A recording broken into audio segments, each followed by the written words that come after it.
Mumtaz TV bersama menegakkan sunnah. Assalamualaikum warahmatullahi wabarakatuh.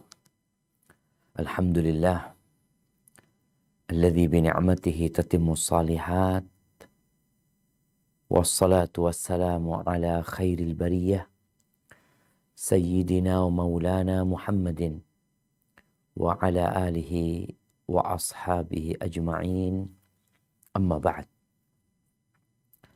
Ahibati fillah, kembali kita berjumpa untuk belajar dalam rangka beribadah kepada Allah Azza wa Jalla. Bagaimana Nabi alaihi salatu wassalam diperintahkan oleh Sang Pencipta agar berdoa memohon tambahan ilmu. Allah mengatakan kepadanya, wa qul rabbi zidni ilman. Dan katakan, wahai Rabbku, tambahkan buat aku ilmu. Setiap pagi selesai sholat subuh, Nabi alaihi salatu wassalam juga senantiasa berdoa mengatakan, Allahumma inni as'aluka ilman nafi'an wa rizqan tayyiban wa amalan mutaqabbala.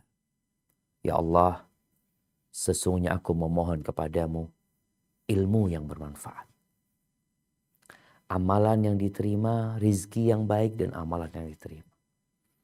Maka semoga perjumpaan kita menjadi perjumpaan yang bernilai ibadah. Dan semoga tambahan ilmu itu mengangkat derajat kita. Hari ini kita akan berbicara tentang gengsi.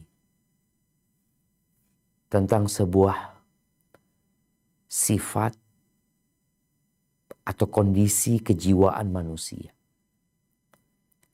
yang terkadang membuat dia hidup menderita, hidup sengsara.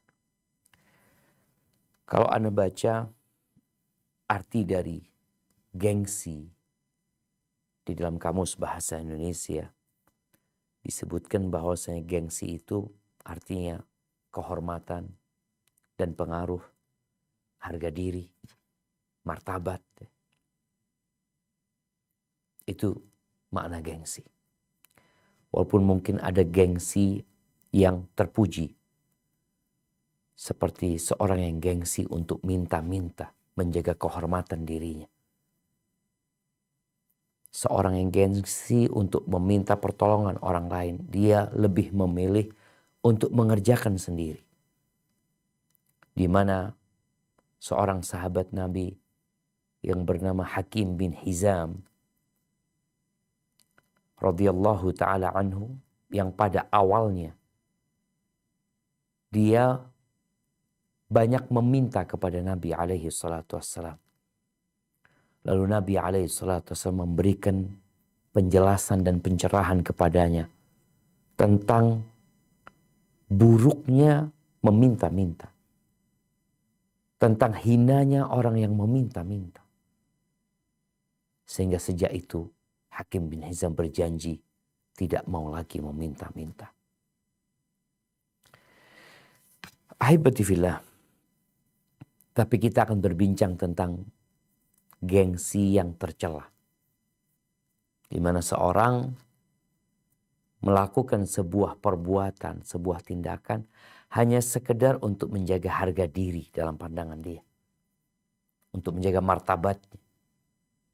Padahal sejatinya perbuatan itu perbuatan yang boleh dilakukan sebenarnya.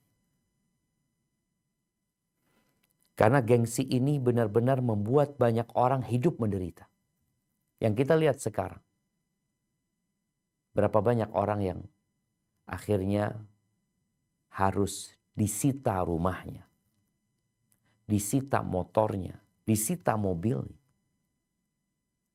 Padahal sejatinya dia bisa punya mobil tanpa berhutang. Tapi gengsi. Kalau naik mobil bekas. Sebagian orang punya uang 5 juta. Dia dapat membeli motor dengan harga 5 juta.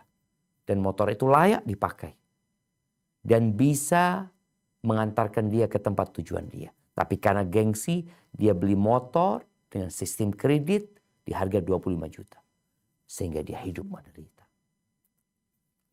Ahibati fillah, gengsi ini dapat mengantarkan seseorang kepada sombong, congkak, dan angkuh.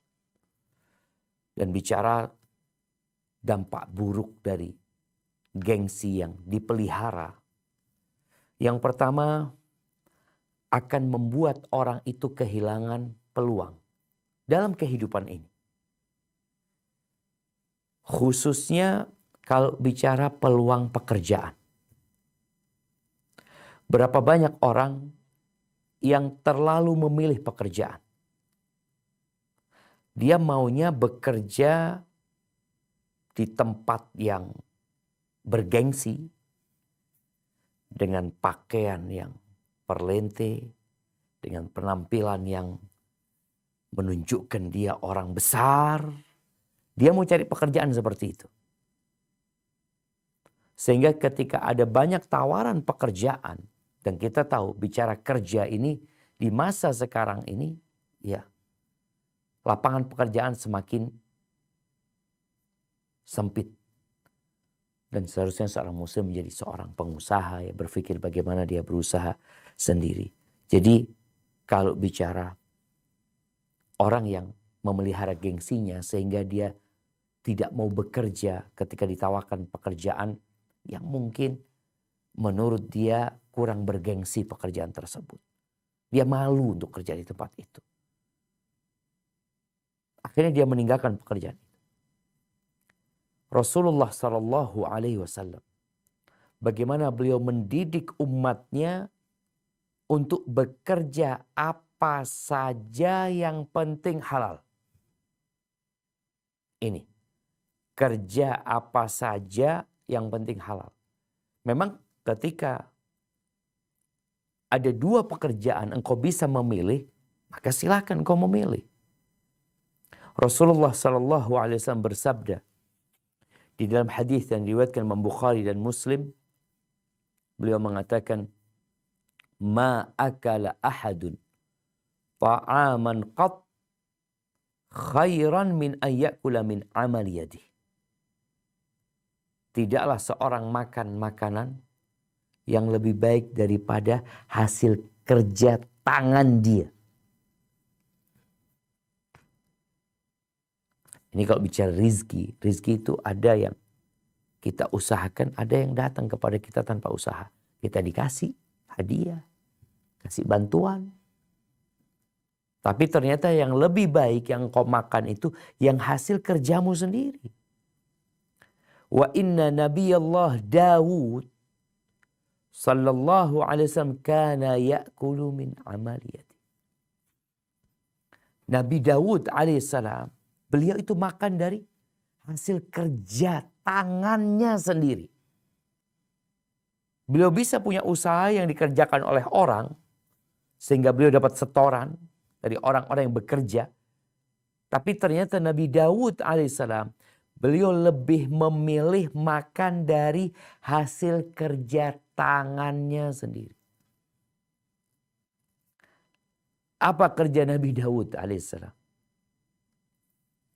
Allah menyebutkan di surat Al-Anbiya ayat 80. Apa kata Allah Azza wa Jalla di surat Al-Anbiya ayat 80? Nah.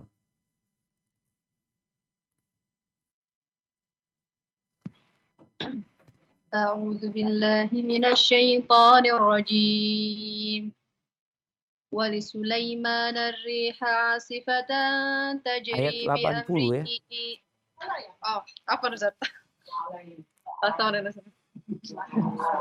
وعلمناه صنعة لبوس لكم لتحصنكم من بأسكم فهل أنتم شاكرون. Dan kami ajarkan pula kepada Daud rasa membuat baju. Cara membuat baju. Baju besi untukmu. Ya. Baju besi untukmu, guna melindungi kamu dalam peperanganmu. Apakah kamu bersyukur kepada Allah. Nah, subhanallah nih. Bagaimana seorang nabi nggak gengsi untuk kerja bikin baju besi. Sebagian kita kan mau kerjanya jadi pengawas. Jadi manajer. Jadi supervisor yang nyuruh orang. Jadi dia nggak kerja. Ini Nabi Daud alaihi salatu wassalam. Bikin baju besi sendiri dengan tangannya. Mana nih orang-orang yang gengsi? Dengan pekerjaan-pekerjaan yang melibatkan tangan dia, keterampilan dia. Ini sebuah kehormatan jemaah. Sampai Nabi SAW mengatakan gak ada seorang makan yang lebih baik daripada hasil kerja tangannya sendiri. Kerja dia. Dia bukan nyuruh-nyuruh, dia kerja.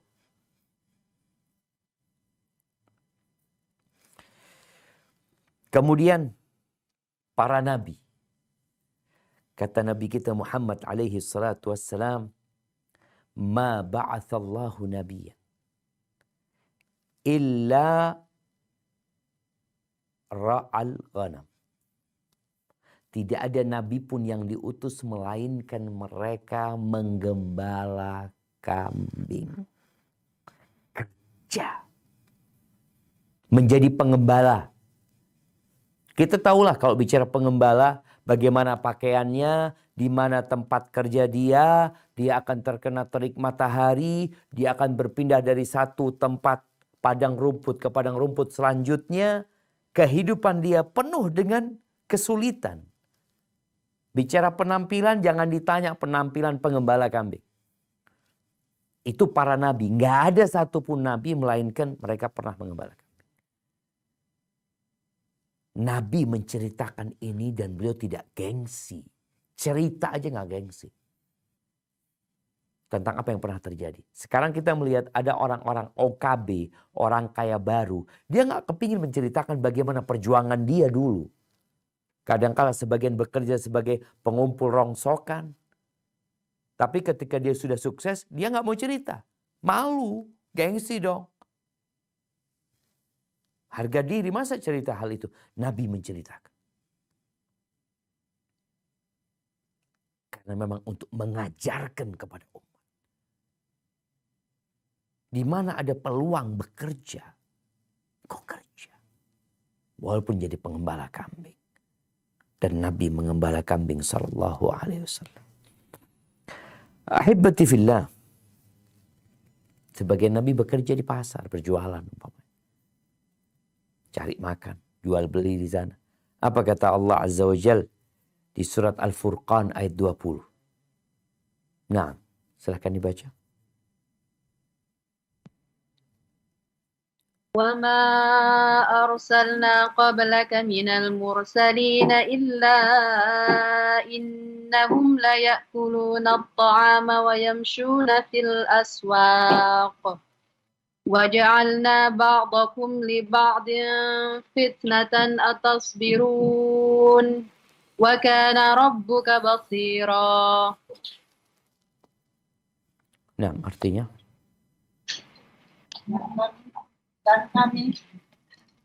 Dan kami tidak mengutus rasul-rasul sebelummu, melainkan mereka sungguh memakan makanan dan berjalan di pasar-pasar.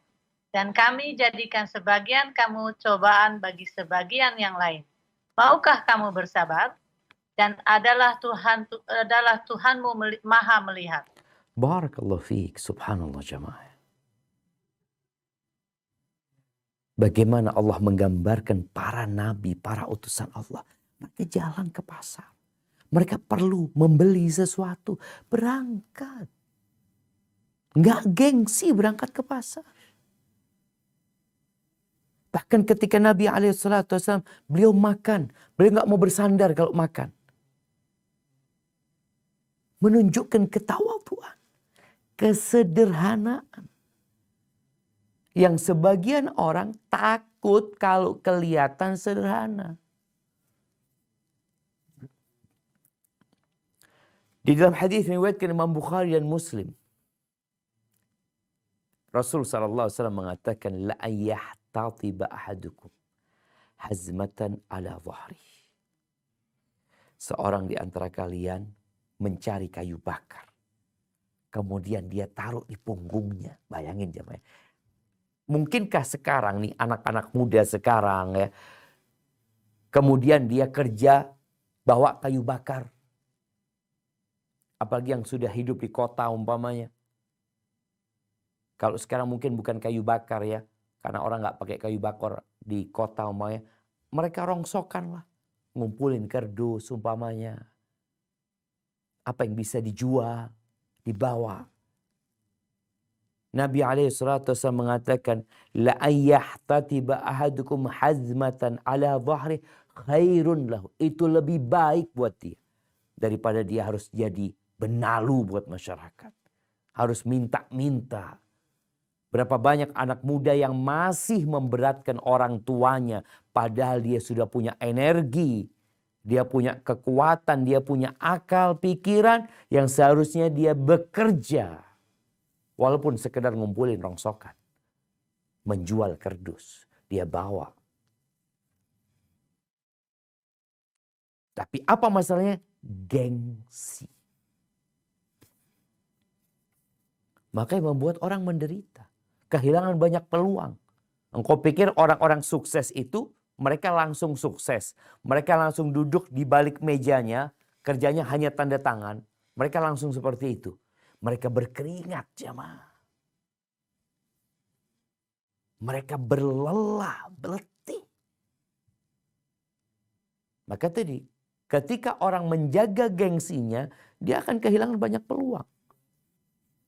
Memang ini jadi tugas orang tua ya, bagaimana anak itu dididik, anak-anak muda ini dididik untuk bekerja apa saja yang halal. Makanya sekarang kalau bicara ijazah, berapa banyak orang yang lulus S1, S2 nggak dapat pekerjaan. Padahal sebenarnya banyak pekerjaan. Karena dia berpikir, masa anak kerja itu? Oh, kalau engkau nggak mau nggak apa-apa. Ada banyak orang yang akan bekerja di sini. Maka tolong bicara gengsi ini tadi kita lihat bagaimana para nabi mengembalakan kambing. Bismillah. Apa yang bisa dikerjakan, dikerjakan. Memang kadangkala kita tuh gara-gara gengsi di kampung kita. Khususnya makanya orang-orang kalau di kampungnya biasanya gengsi dia mau kerja itu ya. Tapi biasanya dia merantau. Ketika dia merantau nggak ada yang kenal sama dia. Nggak ada yang tahu sama dia. Akhirnya dia bekerja apa saja siap. Ya itu mungkin jadi solusi. Abdurrahman bin Auf, konglomerat ya, yang kaya raya. Ketika dia hijrah ke kota Madinah, Abdurrahman ini dikasih tawaran yang begitu menggiurkan. Bagaimana Sa'ad bin Rabi menawarkan kepada Abdurrahman bin Auf setengah hartanya. Ini Sa'ad bin Rabi kaya raya jamaah, dia tawarkan setengah hartanya buat Abdurrahman. Kemudian istrinya suruh lihat mana yang cocok sama dia, akan diceraikan salah satunya. Kemudian nanti selesai masa dia disuruh nikahi sama Abdurrahman bin Auf. Abdurrahman menerima? Enggak. Ini bicara gengsi yang benar kayak itu. Enggak, jazakallah khair. Enggak lah. Masa anak mau dikasih-kasih terus? Enggak, makasih. Apa kata Abdurrahman bin Auf? Duluni ala suq. Tunjukkan kepada aku. Di mana pasar? Di mana pasar? Aku mau bekerja. Itu jemaah. Yang kedua, orang kalau memelihara gengsinya, dia akan hidup berbalut masalah. Dia akan menderita, dia akan sengsara. Kenapa? Karena biasanya orang demi gengsinya, ya dia akan ngutang kalau bicara pakaian ya. Dia punya pakaian, dia punya sepatu, dia punya handphone. Kadang-kadang karena gengsi, Apalagi temennya beli handphone baru umpamanya, masa anak nggak ganti handphone? Seperti tadi yang disebutkan bagaimana temennya beli motor baru, masa anak nggak pakai motor baru? Dunia bicara, akhirnya menjadi tolak ukur itu adalah dunia, standarnya dunia. Karena ambisinya dunia. Dan kata Nabi SAW tentang orang yang ambisinya dunia. Man kanatid dunya hammahu ja'alallahu faqrahu baina ainai. Barang siapa yang dunia menjadi ambisinya, maka Allah akan jadikan kefakiran di antara kedua matanya. Dia akan hidup menderita. Setiap dia melihat orang yang lebih bagus hidupnya, yang lebih bagus motornya, lebih bagus handphonenya, sakit dia punya hati. Makanya orang ini, ya kalau emak-emak mungkin akan sibuk dengan tasnya. Kadang-kala demi gengsi dia beli tas kredit hanya untuk bergaya. Motornya kredit, tasnya kredit. Sampai anak baca tentang orang-orang yang punya mobil Mercedes-Benz. Ternyata yang beli cash itu cuma 30%. Yang 70% kredit semua. Kadang-kala mereka beli hanya untuk gengsi. Dipakai enggak? Makanya di kampung kadang-kala jamaah. Orang itu beli mobil. Beli mobil dia. Alhamdulillah punya mobil, seneng kita. Kredit mobilnya. Jarang dipakai. Kemana-mana dia pakai motor. Terus kenapa tuh mobil ada di garasi? Dia untuk gengsi doang. Dia tidak menikmatin tapi dia merasakan penderitaan dari apa yang dia miliki. Apa penyebabnya? Gengsi. Makanya sampai bicara gengsi ini. Ada di beberapa kota, itu perempuan-perempuan kalau dia diundang ke sebuah walimah resepsi, dia itu gak mungkin pakai baju yang sama. Jadi umpamanya ada bulan ini ada 2 pernikahan walimah atau 3 kali, gak mungkin dia pakai baju yang sama. Padahal baju dia yang paling bagus cuma 1 umpamanya. Biasanya nanti di sana kan ditanya, ini udah kau pakai pada waktu resepsi sebelumnya. Sampai akhirnya di kota itu ada penyewaan baju. Disewakan baju untuk memenuhi gengsinya orang-orang ini. Dia datang ya ke pernikahan dengan baju yang mewah. Pinjem. Ahibatifillah. Ada kita lihat lah ya beberapa orang yang akhirnya harus dipenjara ya. Karena dia menunjukkan pakai mobil mewah, pakai pesawat pribadi padahal semuanya bohong, semuanya demi gengsi, hanya untuk status, yang akhirnya dia hidup di penjara. Gara-gara gengsi dia. Maka jangan sampai ambisinya dunia. Ahibatifillah. Ya. Engkau sesuai dengan yang kau miliki. Engkau mampunya seperti apa? Kalau engkau mampu merangkul pohon sebesar ini, ya udah sebesar ini. Jangan kau merangkul pohon yang gede banget sehingga engkau kecapean. Gara-gara gengsi nih. Udah semampumu. Kita nggak dilarang pakai baju bagus, enggak. Pakai sepatu bagus, enggak. Tafadhol. Tapi yang dilarang itu adalah berlebih-lebihan. Artinya engkau mampunya beli baju harga 1 juta, engkau beli harga 10 juta. Apa kata Allah Azza wa Jalla di surat Al-A'raf ayat 31? Nah, silakan dibaca. يا بني آدم خذوا زينتكم عند كل مسجد وكلوا واشربوا ولا تسرفوا إنه لا يحب المسرفين. Hai anak Adam, pakailah pakaianmu yang indah di setiap memasuki masjid, makan dan minumlah dan janganlah berlebih-lebihan. Sesungguhnya Allah tidak menyukai orang-orang yang berlebih-lebihan. Lihat tuh. Ini yang terjadi dengan orang-orang yang gengsi. Akhirnya dia berlebih-lebihan. Padahal dia nggak mampu. Ibnu Abbas radhiyallahu ta'ala anhuma mengatakan, kul ma syi'ta. Engkau silahkan makan, terserah engkau. Ini kan kadang-kala orang karena gengsi makan di restoran yang mewah. Kemudian dia bikin status. Oh, dia foto makanannya. Kata Ibnu Abbas, kul ma syi'ta. Engkau silakan makan, terserah engkau. Walbas ma syi'ta. Engkau mau pakai baju, mau pakai tas, mau pakai jam, mau pakai cincin, mau pakai kacamata, peci, terserah engkau. Ma akhta'atka khassalan, selama tidak mengandung dua unsur.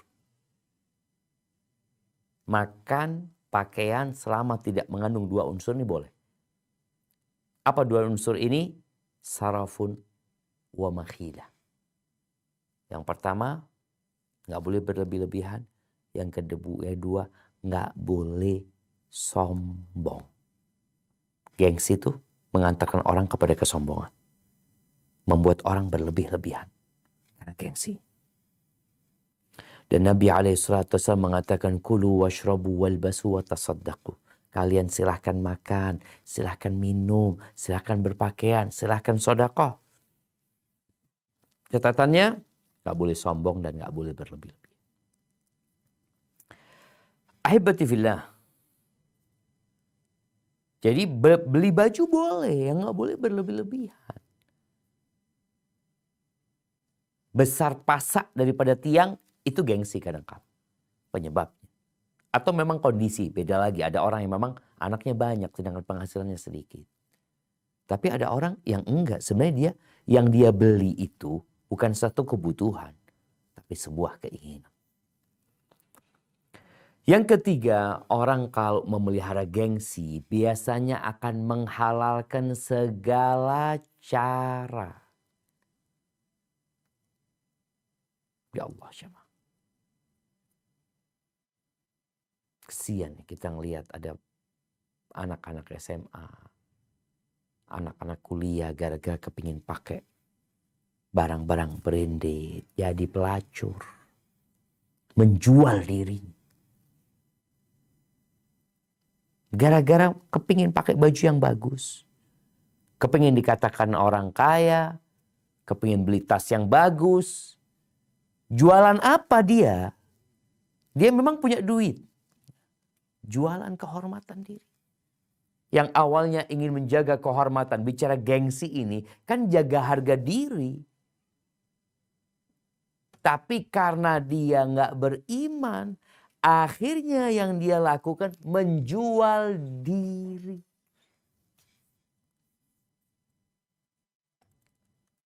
Itu yang terjadi.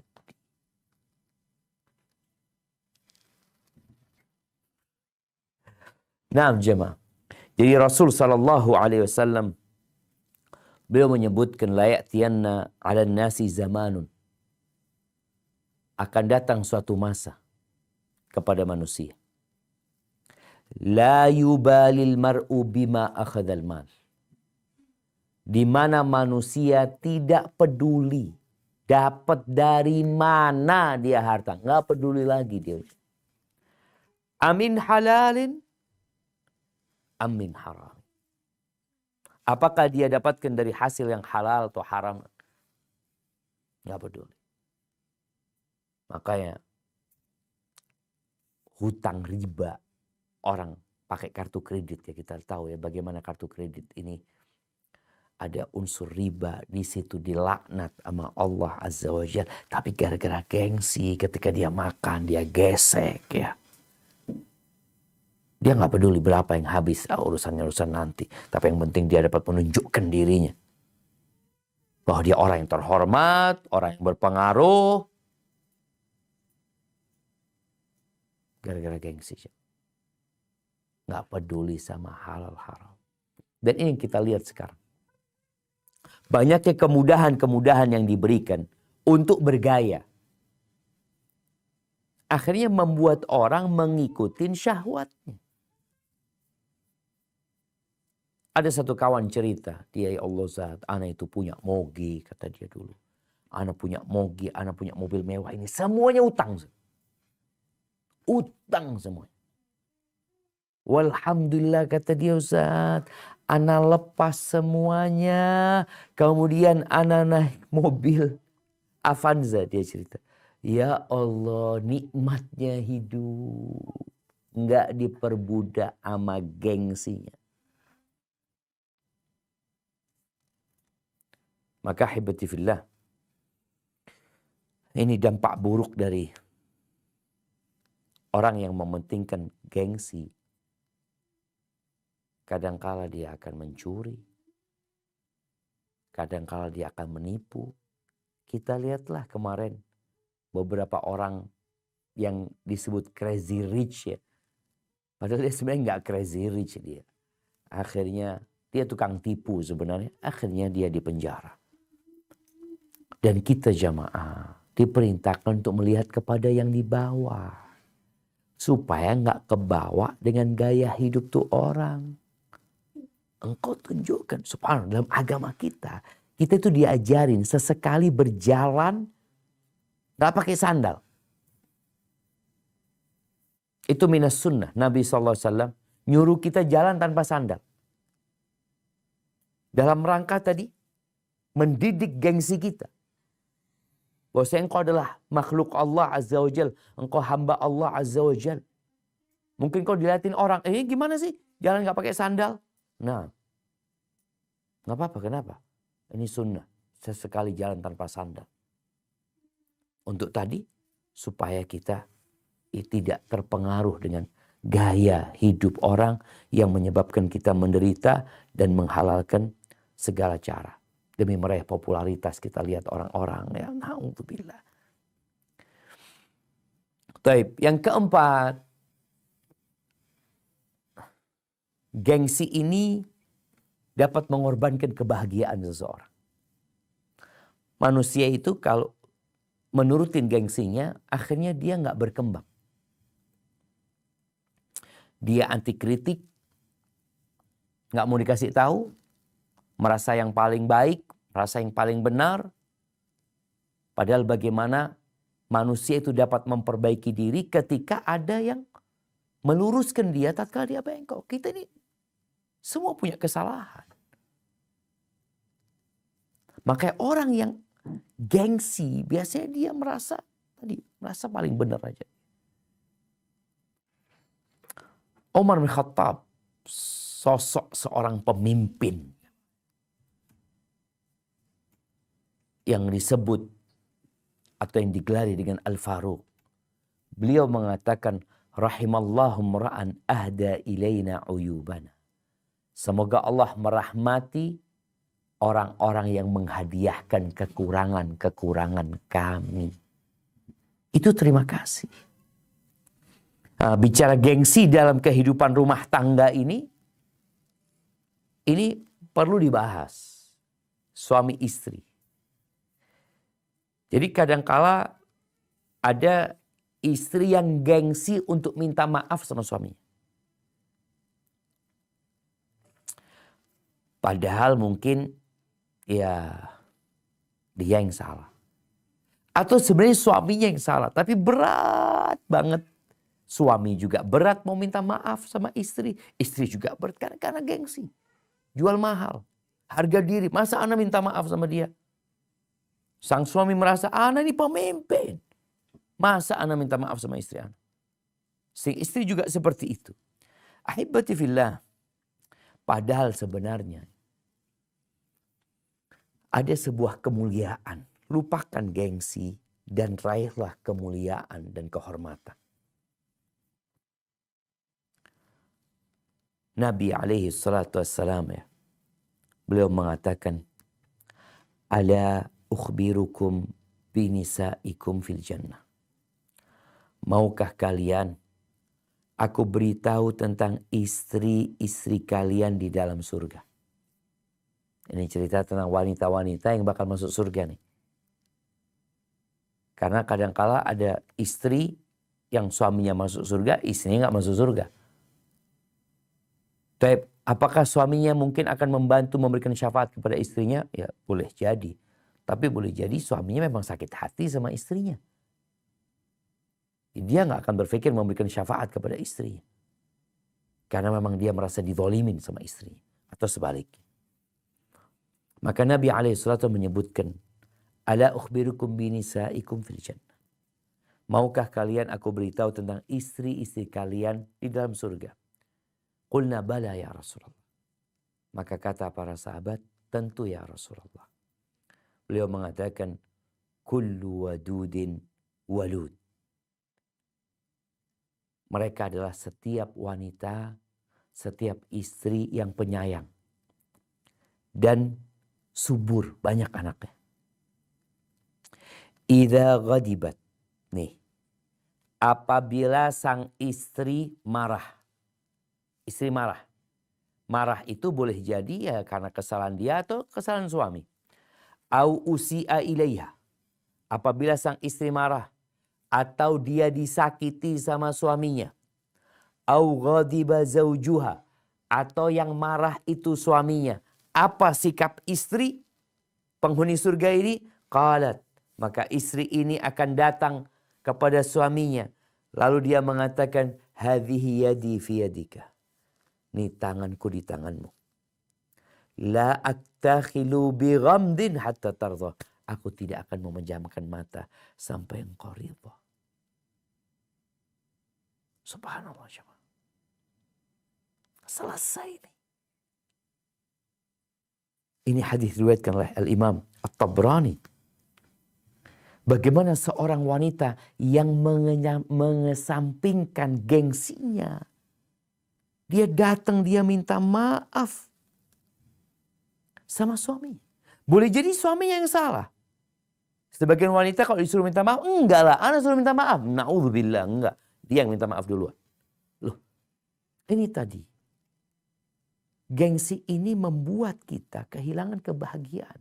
Kita nggak bisa memperbaiki diri kita. Kita harus sadar jamaah. Kita makhluk yang penuh dengan kekurangan.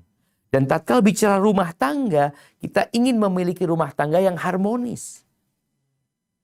Yang kita tahu bagaimana tugas seorang istri melengkapi suaminya. Suami melengkapi istrinya. Ahibati fillah. Al-Imam Al-Munawi rahimahullahu ta'ala ketika mensyarah hadis tadi perempuan penghuni surga ini, dan itu berat ya. Itu berat. Karena tadi gengsi mau minta maaf ya. Atau kadang-kadang enggak, ada apa minta maaf, dia yang salah. Apa kata Imam Al-Munawi? Uniya faman ittasafat bihadhil awsaf minhunna. Maksudnya ya, barang siapa dari perempuan-perempuan itu yang memiliki sifat-sifat yang disebutkan di dalam hadis tadi, fahiya khaliqatun bikauniha min ahli jannah. Maka perempuan itu layak untuk masuk surga, menjadi penghuni surga.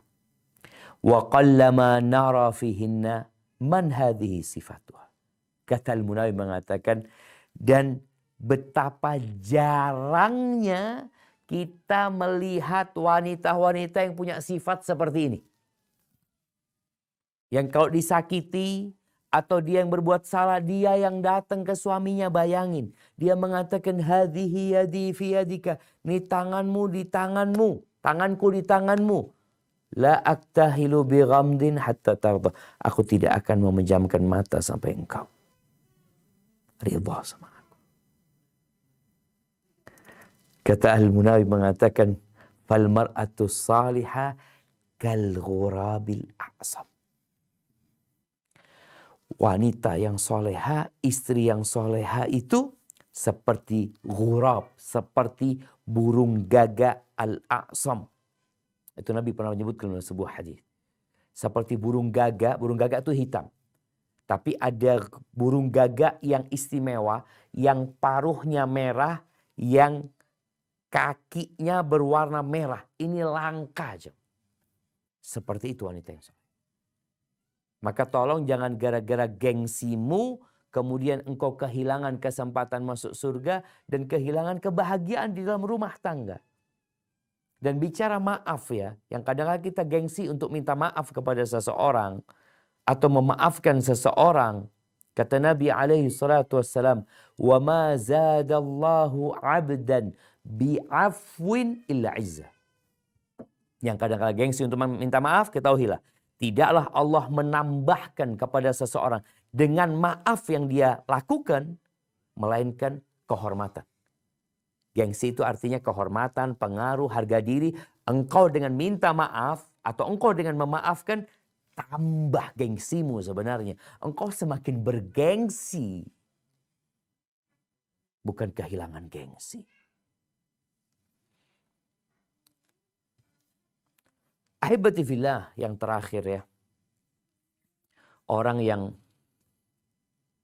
memelihara gengsi itu biasanya dia akan salah berteman. Salah mencari hiburan. Dia akan berkawan dengan orang-orang kaya. Dia akan bersama klub mobil-mobil mewah. Karena buat dia itu hiburan dia, umpamanya seperti itu. Dia berpikir dengan dia kumpul sama orang-orang kaya, kumpul dengan orang-orang sukses, dengan yang punya mobil, motor mewah, dia akan hidup damai dan tentram. Enggak loh. Tapi itu yang terjadi realitanya. Dia nggak mau kumpul sama orang-orang miskin. Gengsi dong. Sampai kadang-kala orang tuanya yang mungkin penampilannya tidak seperti dia malu. Dan dia berpikir di situ ada kebahagiaan dan hiburan buat dia. Lah. Bagaimana Rasul SAW memberikan wasiat kepada Abu Dzar. Di antara wasiat itu, Awsani Khalili bihubbil masakin waddunu minhum. Aku dikasih wasiat oleh kekasihku untuk cinta kepada orang-orang miskin dan dekat sama mereka. Ketika orang gengsi nggak mau dekat sama orang miskin. Dia nggak mau lah. Kita lihatlah dia nggak mau naik motor yang jelek ya.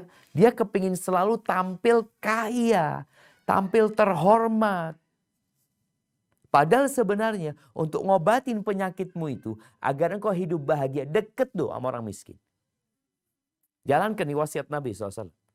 Engkau duduk sama orang miskin, makan di warung sama orang miskin. Dan itu akan memberikan kebahagiaan dan kegembiraan kepada dirimu. Ahibati fillah. Di antara yang perlu dilakukan buat orang yang menjaga gengsinya ini, at-tabadzul. Disebutkan dalam sebuah hadis, at-tabadzul minal iman. Ya, berpenampilan atau bergaya hidup yang sederhana itu termasuk keimanan. Sesekali ya engkau nggak pernah naik mikrolet umpamanya. Engkau nggak pernah naik angkutan umum. Sesekali naik angkutan umum. Kumpul sama mereka. Engkau punya mobil mewah. Engkau bisa naik mobil mewah itu kemanapun kau mau umpamanya. Bersama pengawal. Engkau sesekali lah.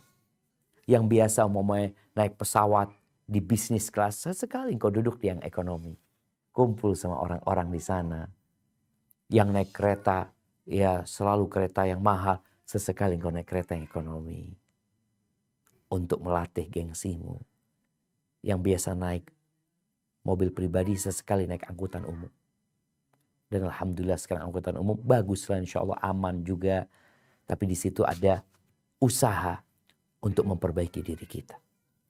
Kemudian yang terakhir, bicara gengsi ini, kita perlu minta pertolongan Allah Azza wa Jalla.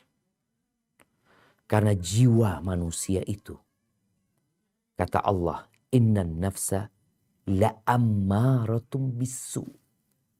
Sesungguhnya jiwa itu benar-benar memerintahkan kepada keburukan. Jiwa kita. Maka kita perlu pertolongan Allah dalam menundukkan jiwa ini agar dia menjadi jiwa yang mutmainnah. Dengan cara berdoa. Memohon kepada Allah Azza wa Jalla. Seperti doa yang Nabi baca. Allahumma ati nafsi taqwaha. Wa zakkiha. Anta khairu man zakkaha. Anta waliyuha wa maulaha. Ya Allah, berikan kepada jiwaku ini ketakwaan. Sucikan jiwaku ini. Engkau sebaik-baiknya yang menyucikan jiwa. Engkau pemiliknya ya Allah. Engkau yang mengatur dan melindunginya. Allahumma inni a'udzubika min ilmin la yanfa. Ya Allah, aku berlindung kepadamu dari ilmu yang tidak berguna. Nih kalau sudah bicara gengsi, ilmu tuh kadang-kadang gak guna aja. Dikasih tahu, dikasih nasihat, gak ada. Min ilmin la yanfa wa min qalbin la yakhsha. Dari hati yang gak tunduk. Wa min nafsin la tashba. Dan dari jiwa yang gak ada puasnya. Kepingin ini. Gara-gara gengsinya dia. Kita berlindung kepada Allah. Wa min du'ain la yusma. Dan berlindung kepada Allah dari doa yang tidak dikabulkan. Minta sama Allah Subhanahu wa ta'ala. Kemudian tadi selain berdoa, berlatih. Perlu dilatih. Dengan yang Nabi SAW contohkan, sesekali kita jalan tanpa alas kaki. Sesekali kita hidup sederhana. Kita naik angkutan umum. Berkumpul dengan orang-orang miskin. Itu dalam rangka melatih jiwa kita. Supaya menjadi jiwa yang menerima. Bukan menjadi jiwa yang sombong, congkak. Barakallahu fiik. Mungkin itu yang dapat Ana sampaikan. Kurang lebihnya mohon maaf. Mungkin kita masuk ke sesi tanya jawab. Ana kembalikan ke teman-teman yang sudah siap sedia di sana. Jazakumullah khair. Assalamualaikum Ustadz. Waalaikumsalam warahmatullahi wabarakatuh. Ahlan wa sahlan. Dari Sydney ini Ustadz. Naam, tafadhali. Mau tanya, kalau keadaannya suami yang nggak ridho Ustadz, tapi dia diam. Sedangkan istrinya ini kita sudah berusaha walaupun tidak seperti yang diharapkan suami gitu Ustadz. Karena kesibukan keseharian. Gimana nasib si istri Ustadz? Karena suaminya diam.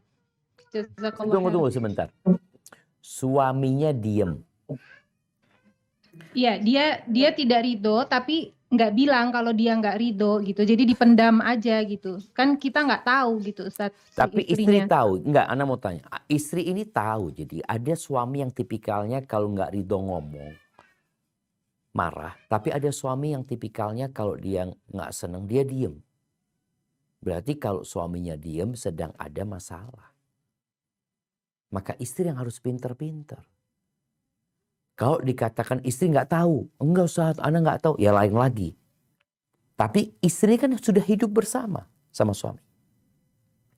Rasul Shallallahu Alaihi Wasallam, ketika beliau marah, tidak selalu beliau ngomong. Bagaimana Aisyah radhiyallahu taala anha ketika melihat Nabi wajahnya merah sebagai bukti kalau beliau sedang tidak suka. Maka di situ Aisyah mengatakan, inni astaghfirullah wa atubu ilaih. Aku bertobat kepada Allah, aku minta ampun sama Allah Subhanahu wa taala. Jadi ini tugas istri. Ketika dia melihat ada perubahan sikap di diri suaminya, berarti ada yang tidak disukai sama suaminya. Ada suami yang diam, suami nggak suka rame-rame. Berarti istri yang harus mengorek, datang minta maaf bang. Apa masalahnya? Aisyah kadang-kadang datang tanya sama Nabi SAW.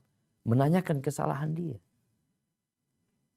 Dan seperti yang disebutkan dalam hadis tadi, bagaimana Nabi SAW menyebutkan, ini perempuan, dia datang kepada suaminya, dia pegang tangan suaminya, diletakkan tangan dia di atas tangan suaminya, lalu dia mengatakan, hadhihi yadi fi yadika, la aktahilu bi ghamdin hatta tarda. Aku nggak akan memejamkan mata sampai kau ridho. Itu sulit bagi wanita, berat. Kata Al-Munawi tadi seperti yang Nabi sebutkan. Perempuan salihah itu seperti al-ghurab al-a'sam. Seperti burung gagak yang paruhnya merah, kakinya merah. Langka. Maka apa solusinya? Ya dilatih ketika dilihat suaminya. Dia berusaha semaksimal mungkin ya. Artinya kita sebagai hamba Allah Azza wa Jal, ya kita tahu kita punya banyak kekurangan. Tadi udah disebutin kita minta tolong sama Allah SWT. Layani suaminya semaksimal mungkin. Karena memang ada istri yang mengabaikan suaminya. Aduh mah biarlah dia mau kayak apa biarin sudah. Jangan. Surga dan neraka. Sambil didoakan suaminya, semoga dia menjadi laki-laki yang bisa terbuka. Tapi tadi ada tipikal suami kalau marah diam. Kalau nggak marah dia akan ngobrol sama istrinya. Berarti kalau suaminya diam, dia punya salah. Hendaklah dia datang minta maaf kepada suaminya. Hadza wallahu a'lam bissawab. Nah.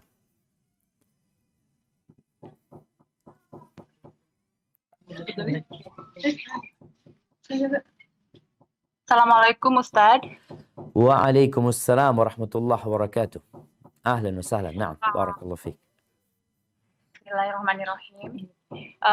Izin bertanya, ini mengenai mungkin semua perempuan mengalami Ustadz ya. Cuma mungkin setiap bulan ketika saya datang bulan, mohon saran dan masukannya. Saya selalu merasa sensitif yang berlebihan dan itu menimbulkan kadang sedikit konflik dengan suami ketika saya sensitifnya mulai berlebihan, kadang nangis karena suatu hal kecil ketika biasanya suami mungkin meluk ketika pulang kerja, hari itu mungkin capek, beliau nggak kasih pelukan, saya nangis kadang berlebihan, sedih berlebihan, itu hanya pada saat saya kebetulan datang bulan. Mohon saran dan masukannya untuk mengatasi diri sendiri di situasi itu gitu. Jazakallah khairan katsiran. Nah, sahih. Iya. Apa yang disampaikan itu mungkin dirasakan oleh banyak suami juga. Ana pun merasakan ya. Bagaimana kadangkala sang istri merasa kayak dicuekin gitu sama suaminya. Kok kayaknya suaminya berubah ini dan itu. Bagaimana cara supaya kita nggak kayak gitu? Jadi ada yang overthinking kadang-kala perempuannya. Ada yang berlebih-lebihan tadi. Bagaimana caranya agar kita nggak seperti itu? Ingat dalam semua masalah yang kita hadapin, cara pertama adalah berdoa mohon sama Allah SWT. Ini yang pertama. Baik kita memohon agar kita diperbaiki atau kita meminta perlindungan kepada Allah dari bisikan-bisikan syaitan. Karena ingat bahwasanya salah satu yang paling diinginkan oleh syaitan itu terjadinya perceraian. Boleh jadi setan ini terus akan membisikkan kepada perempuan ini, tuh suamimu nggak lagi cinta sama engkau ya, suamimu lagi nggak peduli sama engkau. Tujuannya adalah bagaimana terjadi keributan dalam rumah tangga ini yang nanti sang suami menceraikan istrinya. Itu target utama iblis, perceraian. Maka kita perlu minta tolong sama Allah Subhanahu wa taala. Baik. Terus bagaimana dengan perasaan itu tadi? Sebenarnya perempuan ini kalau dia pengantin baru wajar. Pengantin baru itu kan belum tahu sama suaminya. Baru tahu, dia baru meraba-raba. Tapi ini sudah 10 tahun menikah. 10 tahun menikah. Tetap kayak gitu. Dan memang ini ujian buat para wanita. Bagaimana Nabi SAW mengatakan tentang wanita ini. Naqisatu aqlin wa din. Akalnya kurang. Akalnya kurang. Tadi lebih kepada perasaan dia. Padahal tadi udah dijawab sendiri. Udah dijawab. Jawabannya, oh mungkin suami sedang capek, suami sedang lelah, ini dan itu. Dia bisa menjawab. Tapi kadang-kadang dia lupa. Karena dia terbalut dengan perasaan dia. Maka hendaklah berbaik sangka sama suaminya. Kemudian engkau yang mulai. Kadangkala kan dia kepinginnya suami yang mulai. Maka engkau yang datang ke suami. Umpamanya tadi engkau biasa dikasih pelukan sama suami. Tahu-tahu hari itu suami tidak memberikan pelukan. Engkau yang datang. Sambil disiapin makanan ya atau apa. Engkau peluk dari belakang, gimana bang kabarnya, sehat ini dan itu. Jadi memang sang istri harus benar-benar berusaha berbaik sangka sama suami. Pertanyaan-pertanyaan yang dapat menimbulkan masalah dihindarin. Seperti pertanyaan dari mana, ngapain aja. Maka seharusnya kau tanyakan mau apa bang.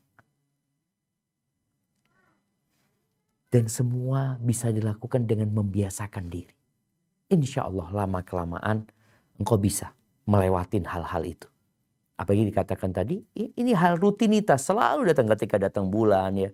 Memang mungkin ketika datang bulan kondisi perempuan kan berbeda ya. Yang mungkin dia ya bisa disebutkan sang suami memang nggak boleh menghubungin dia seperti itu. Barakallahu fiik. Hadza wallahu a'lam bissawab. Assalamualaikum warahmatullahi wabarakatuh, Ustadz. Waalaikumsalam warahmatullahi wabarakatuh. Nah, tafadhal. Kami dari Canberra, Ustadz, ada pertanyaan, bagaimanakah mengatasi gengsi orang tua yang menginginkan anaknya seperti ini dan itu yang dianggap lebih terhormat, padahal yang diinginkan orang tua itu bukanlah yang diinginkan atau dibutuhkan oleh anaknya. Jazakallahu khairan. Masya Allah, barakallahu fiik. Iya jamaah. Ya ini juga problematika yang dihadapin banyak orang ya. Kadang-kala ada orang tua yang nuntut anaknya harus kuliah. Karena itu menjadi gengsi tersendiri, anaknya lulus S1, ketika menikah nanti ditulis ya gelarnya. Sampai ada salah satu kawan mau nikah nih. Anak ngomong, ayo untuk menikah kata dia. Sudah ada calonnya insya Allah seorang yang soleha, baik. Tapi ternyata ketika dia tanya sama orang tuanya bikin syarat. Apa syaratnya? Harus S1. Apa masalahnya sekarang? Emangnya tuh perempuan mau dipekerjakan dengan ijazahnya S1-nya dia. Dia mau kerja ke sebuah tempat harus pakai ijazah S1. Ini kan mau jadi istri, mau jadi ibu anak-anaknya.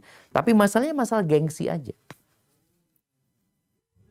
Maka ya, apa sikap kita sekarang terhadap orang tua yang seperti itu? Jadi mungkin masalah komunikasi, kita jalin komunikasi yang baik sama orang tua ya. Sampai ke nanti ketika mulai pernikahan biasanya mereka bikin undangan umpamanya. Kita katakan nggak perlu ditulis sudah gelarnya. Nggak ada gelarnya semuanya. Lah bapaknya, wala ibunya, wala anaknya, wala menantunya nggak ada.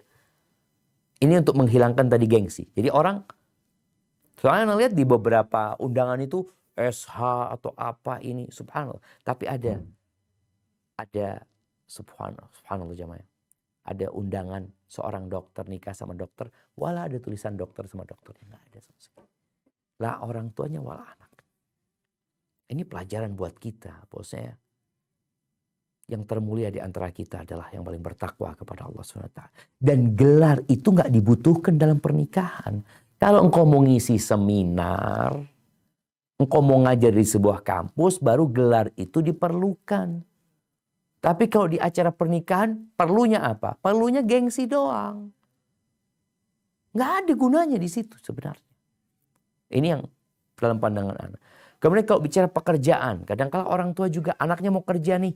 Ada pekerjaan yang menurut anaknya insya Allah ya menghasilkan duit halal. Tapi bicara gengsi, aduh jangan kerja di situ. Kerja di tempat lain aja. Coba engkau melamar lagi tempat ini dan itu. Ya akhirnya banyak kehilangan kesempatan. Berapa banyak orang tua yang kepingin anaknya umpamanya jadi PNS. Sedangkan anaknya mau jadi pengusaha. Tapi kan tadi orang tua kalau ditanya anak mau kerja di mana?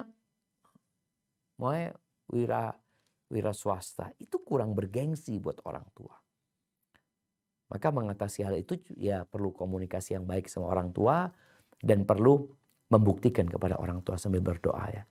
Ada cerita seorang ustadz ya, bagaimana ketika dia mau masuk pesantren ya, sama orang tuanya tidak digubris ya, nggak dikasih biaya ini dan itu, karena dalam pandangan dia mau jadi apa gitu loh. Tapi alhamdulillah dengan izin Allah, nih anak dapat membuktikan kepada orang tuanya. Dia akhirnya lanjut S1, dia lanjut S2, dia undang bapaknya ketika dia wisuda S2. Dia ingin buktikan bahwasanya jangan diremehkan pesantren itu gitu.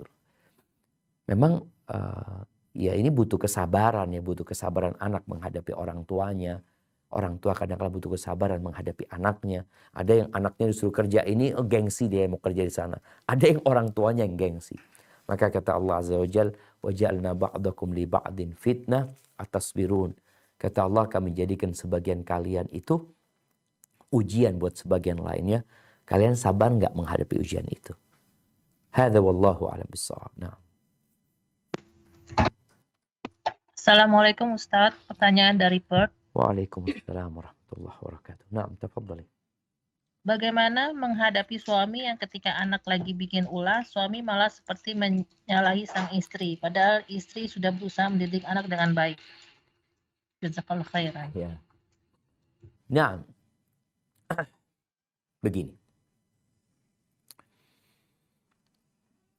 Banyak di antara kita merasa sudah maksimal.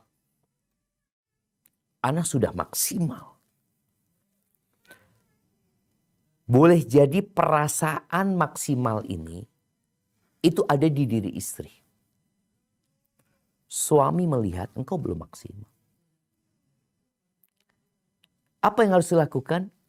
Sang istri ketika itu seperti dalam hadis Nabi yang tadi disebutkan. Datang kepada suaminya. Sampaikan kepada suaminya. Ana minta arahan, Pak. Ana minta petunjuk. Mungkin Ana belum maksimal. Mungkin abang bisa ya bantu Ana. Supaya Ana lebih baik lagi. Jangan sampai kritikan dari suami tadi terhadap peran istri dalam mendidik anaknya. Bisa kan ikan tapi mati semua. Nah. Barakallahu fiik. Jangan sampai kritikan dari suami itu malah membuat keributan. Ya udah, engkau terima. Engkau merasa sudah maksimal. Itu ada dalam catatan hisabmu insya Allah pada hari kiamat. Engkau sudah maksimal apa belum? Tapi sebagai seorang suami, sebagai seorang pemimpin, mungkin dia merasa istrinya belum maksimal. Maka tolong sang istri memperbaiki diri. Gengsi dengan kritikan itu menyebabkan kita nggak berkembang.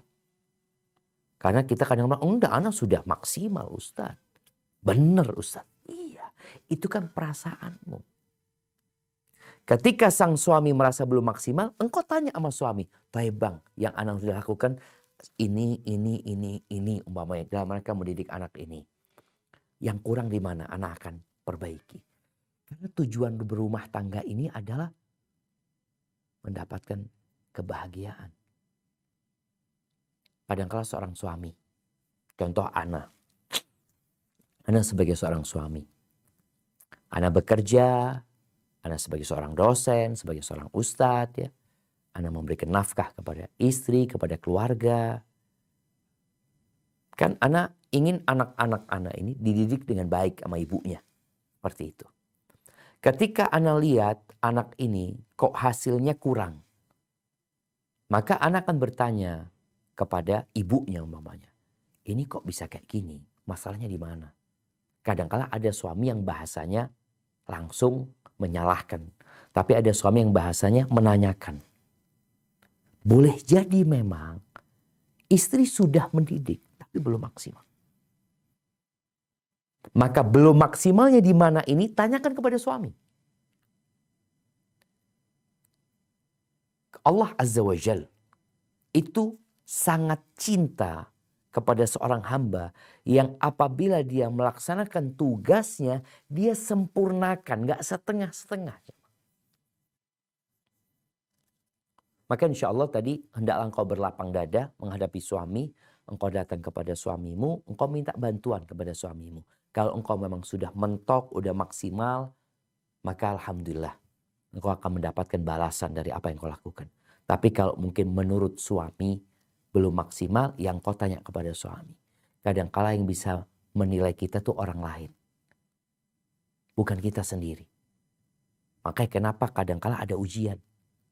Di situ ada orang yang merasa dia sudah tahu. Ketika dikasih ujian, oh ternyata nilaimu cuma 80. Engkau merasa udah 100 kan, 80 nilaimu. Buktinya mana? Ini engkau nggak bisa jawab. Mungkin seperti itu. Hadza wallahu a'lam. Assalamualaikum. Waalaikumsalam warahmatullahi wabarakatuh. Dari Kuala Lumpur, Ustadz, ada Nah, titipan pertanyaan. Tafadhal. Bismillah. Assalamualaikum warahmatullahi wabarakatuh. Semoga Allah senantiasa menjaga Ustadz. Afwan Ustadz, saya ingin bertanya. Saya mengetahui suami saya ada chat mesra dengan wanita lain. Dan saya sudah bertanya dan ia mengakuinya. Ternyata suami saya dengan perempuan tersebut sudah dekat sebelum saya menikah dengannya. Ia menikahi saya sudah 5 tahun ini. Ternyata selama saya menikah dengannya, suami saya tetap berhubungan selayaknya orang pacaran. Ketika saya melakukan perbincangan dengan dia anggap sepele hubungan dengan perempuan tersebut seperti tidak ada apa-apa, padahal ia chat yang tidak seharusnya dilakukan. Dan sepertinya sulit untuk meninggalkan dan mengambil sikap tegas terhadap perempuan tersebut. Pertanyaannya, apa yang harus saya lakukan? Apakah saya harus menunggu atau memberitahu kedua belah pihak keluarga kami? Dan bolehkah saya menggugat cerai jika suami saya tidak juga ada tindakan tegas terhadap perempuan tersebut? Atau saya diam saja seperti tidak tahu apa-apa? Mohon nasihatnya Ustadz. Jazakallahu khair. Masya Allah, barakallahu fiik.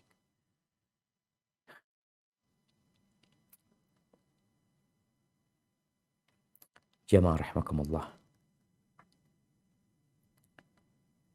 Nabi SAW mengatakan, ma taraktu fitnatan asyadda ala rijal minan nisa. Tidaklah aku meninggalkan sebuah fitnah yang lebih dahsyat buat laki-laki dibandingkan wanita. Ada fitnah harta, ada fitnah jabatan, ada fitnah popularitas. Tapi yang paling berat bagi laki-laki itu wanita. Itu kata Nabi SAW.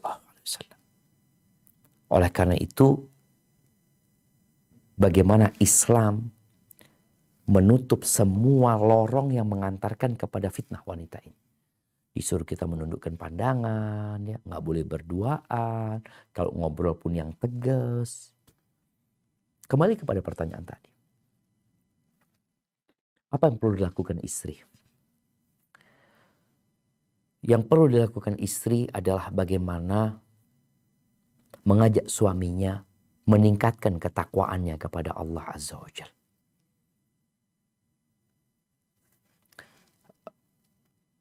Berlepas diri dari apa yang dia lakukan. Karena kita tahu iman itu naik turun. Seorang yang imannya naik, yang dia bertakwa kepada Allah Azza wa Jalla, dia akan takut sama Allah. Jadi jangan berpikir takut sama istri. Kalau engkau punya suami takut sama dirimu, maka dia akan berbuat dosa ketika engkau nggak tahu. Dia tiap hari keluar rumah. Mungkin di rumah dia nggak chatting sama itu perempuan. Tapi di luar rumah dia bisa chatting sama itu perempuan. Kemudian dia buang. Atau dia bisa punya handphone baru. Maka yang perlu engkau lakukan adalah bagaimana meningkatkan ketakwaan suami. Takwa yang artinya melaksanakan perintah Allah dan menjauhi larangan. Ajak suamimu untuk memperbaiki kualitas ibadahnya. Ajak suamimu untuk memperbaiki kualitas ilmunya. Datang ke kajian, duduk di sana menuntut ilmu. Ajak suamimu untuk mengingat kehidupan setelah kematian. Datang ziarah kubur. Ini usaha untuk meningkatkan ketakwaan suami. Yang harapannya dia kemudian takut sama Allah. Lalu dia tinggalkan perbuatan dosa itu. Bagaimana Nabi alaihi salatu wassalam menyebutkan tentang 7 golongan yang akan mendapatkan naungan dari Allah Azza wa Jalla. Yang salah satunya adalah warajulun da'athum ra'atun dzatu mansibin wa jamal. Dan seorang laki-laki yang diajak oleh seorang wanita yang cantik, bangsawan, diajak berzina. Apa kata laki-laki ini? Inni akhafullah. Aku takut sama Allah Subhanahu wa ta'ala. Kemudian ajarkan kepada suami untuk membaca doa. Minta ketakwaan kepada Allah. Minta rasa takut kepada Allah. Seperti doa, Allahumma inni as'alukal huda wattuqa wal afaf wal ghina, atau doa Allahumma qsim lana min khasyatika ma tahulu bihi bainana wa baina ma'asik. Ya Allah, bagikan buat aku rasa takut kepadamu yang dengannya aku terhalang dari berbuat dosa kepadamu. Itu usaha istri. Nanti ketika usaha itu sudah dilakukan, ya kalau ternyata suami tetap melakukan perbuatan itu, maka boleh aja sang istri umpamanya ya menggugat cerai. Yang sebelumnya mungkin nanti ada mediasi. Apa sih sebenarnya tuntutan istri sebelum tadi gugat cerai? Mungkin nanti ada pihak dari keluarga istri, pihak dari keluarga suami yang bertemu untuk menyelesaikan masalah itu. Dan kalau bicara gugat cerai, boleh jadi kalau gugat cerai itu sebagai sarana memperbaiki suami, agar suami tahu engkau serius dalam memperbaiki dirinya. Tapi sebelum itu dilakukan semua, tahapan-tahapan yang tadi Ana sebutkan dalam rangka meningkatkan ketakwaan suami, mohon dijalani. Dan semua mengikuti takdir. Kita hanya menjalankan perintah, menjauhi larangan, dan kalau memang harus berpisah, ya mungkin itu sudah ketentuan Allah SWT. Tapi intinya boleh dia buat cerai nantinya dalam rangka memperbaiki suami. Hadza wallahu a'lam bissawab. Assalamualaikum Ustadz. Pertanyaan putaran kedua dari Sydney. Nah, tafadhal.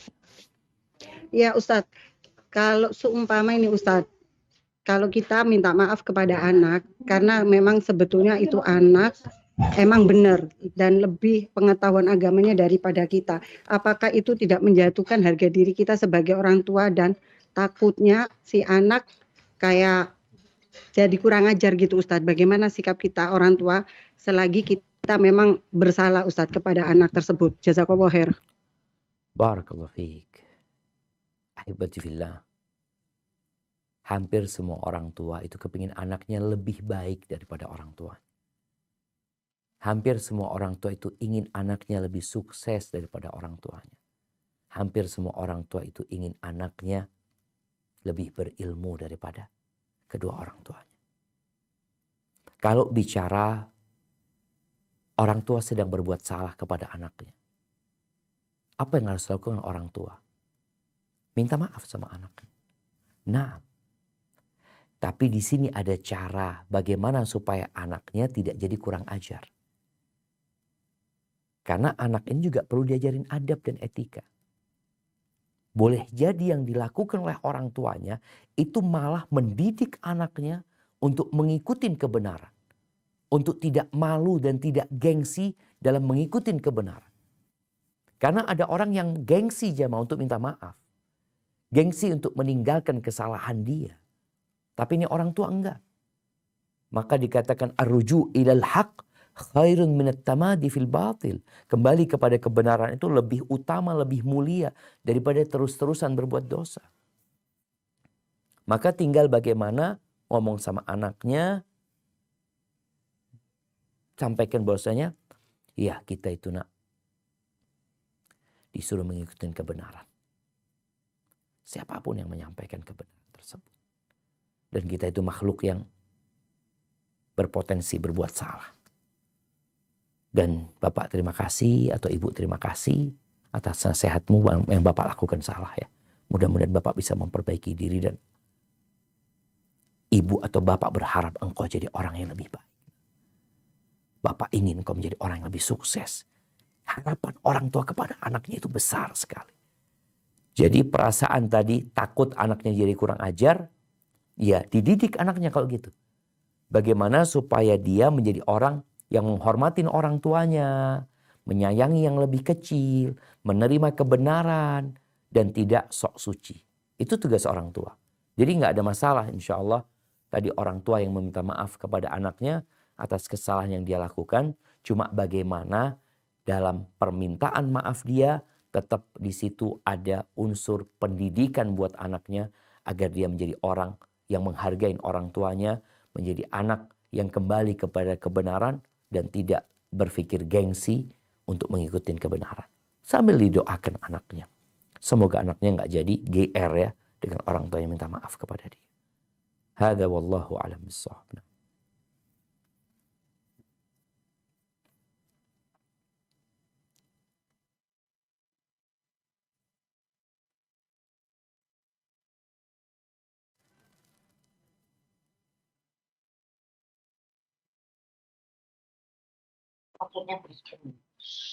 Assalamualaikum warahmatullahi wabarakatuh. Barakallahu fiik Ustaz. Wa fiik wa barakallahu fiik. Nam tafadhali. Ustaz, mengenai tadi surat Al-Furqan ayat 20 yang tadi Ustaz sebutkan bahwa nabi-nabi juga berjalan di pasar. Saya pernah men-share sebuah flyer yang di situ tertulis, jika Anda mampu, janganlah menjadi orang yang pertama kali masuk pasar dan jangan pula menjadi yang terakhir keluar darinya. Sebab pasar adalah tempat perangnya syaitan. Di sanalah ia menancapkan benderanya hadis riwayat Muslim. Terus ketika saya share itu ada teman saya nanya begini, terus yang dodolan ya apa nasibnya Mbak gitu. Yang artinya gimana nasib para pedagang gitu Ustaz. Mohon bimbingannya Ustaz. Jazakumullah khairan. Masya Allah, barakallahu fiik. Barakallahu fiik. Naam jamaah. Jadi bicara pasar ini, tadi hadisnya disebutkan, tempat yang paling dibenci Allah adalah pasar. Sehingga kita kalau masuk pasar harus berhati-hati. Di situ ada doa masuk pasar ya. Jadi hadis itu lebih memberikan pencerahan kepada masyarakat agar mereka lebih berhati-hati ketika masuk pasar. Dia baca doa, dia menghindarin riba di sana, menghindarin penipuan. Ada banyak hal yang perlu dia hindarin di sana. Tapi pasar ini adalah kebutuhan masyarakat. Di kota Madinah ada pasar. Dibuat itu pasar di kota Madinah. Dan para sahabat berjualan di sana. Kemudian tadi jangan menjadi orang yang pertama masuk pasar, yang terakhir keluar. Ini boleh jadi di situ penjelasan nih orang terlalu berambisi. Sehingga dia meninggalkan kewajiban-kewajiban dia. Jadi intinya pasar itu dibutuhkan.